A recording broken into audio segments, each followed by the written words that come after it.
8 ஆண்டு காதல், மதம் மாற்றி ஏமாற்றிய காதலன், நியாயம் கேட்க வந்த முதியவரை தாக்கிய இன்ஸ்பெக்டர்.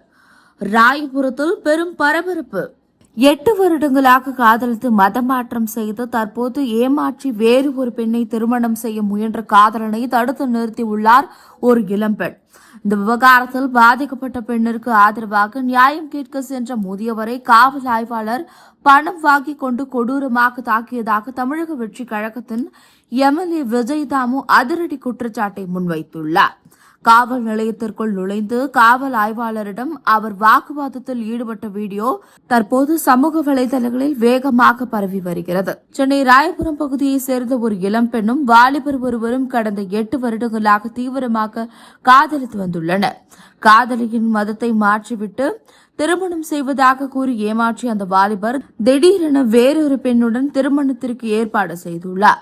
இதனை அறிந்து அதிர்ச்சி அடைந்த அந்த பெண் தனது காதலன் திருமணத்தை நேரில் சென்று தடுத்து நிறுத்தியுள்ளார். இந்த சூழலில் பாதிக்கப்பட்ட அந்த பெண்ணிற்கு ஆதரவாக ராயபுரம் காவல் நிலையத்திற்கு நியாயம் கேட்க சென்றுள்ளார் ஒரு முதியவர். ஆனால் அங்கு பாதுகாப்பு பணியில் இருந்த காவல் ஆய்வாளர் முதியவர் என்றும் பாராமல் அவரை தாக்கியதாக கூறப்படுகிறது. எதிர்த்தரப்பிடம் லஞ்சம் பெற்றுக் கொண்டுதான் காவல் ஆய்வாளர் இந்த தாக்குதலை நடத்தியதாக பரபரப்பு புகார் எழுந்துள்ளது. விஷயம் அறிந்த சம்பவ இடத்திற்கு விரைந்து வந்த விஜய் தாமு காவல் ஆய்வாளர் நேருக்கு நேர் சந்தித்து கடுமையான கேள்விகளை எழுப்பினார்.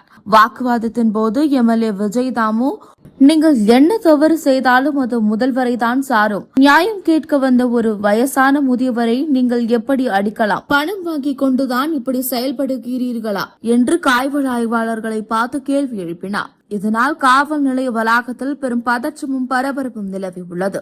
ஒரு பெண்ணின் வாழ்க்கையை சீரழித்த காதலன் மீது நடவடிக்கை எடுக்காமல் நியாயம் கேட்க வந்த ஒரு முதியவரை தாக்கியதாக காவல் ஆய்வாளர் மீது எழுந்துள்ள இந்த விவகாரம் ராயபுரம் பகுதியில் பெரும் சலசலப்பை ஏற்படுத்தியுள்ளது. தாவேகா எம்எல்ஏ விஜய் தாமுவின் இந்த அதிரடி கேள்விகளை தொடர்ந்து உயர் அதிகாரிகள் இந்த சம்பவம் குறித்து விசாரணை நடத்துவார்களா என்பதை பொறுத்திருந்துதான் பார்க்க வேண்டும்.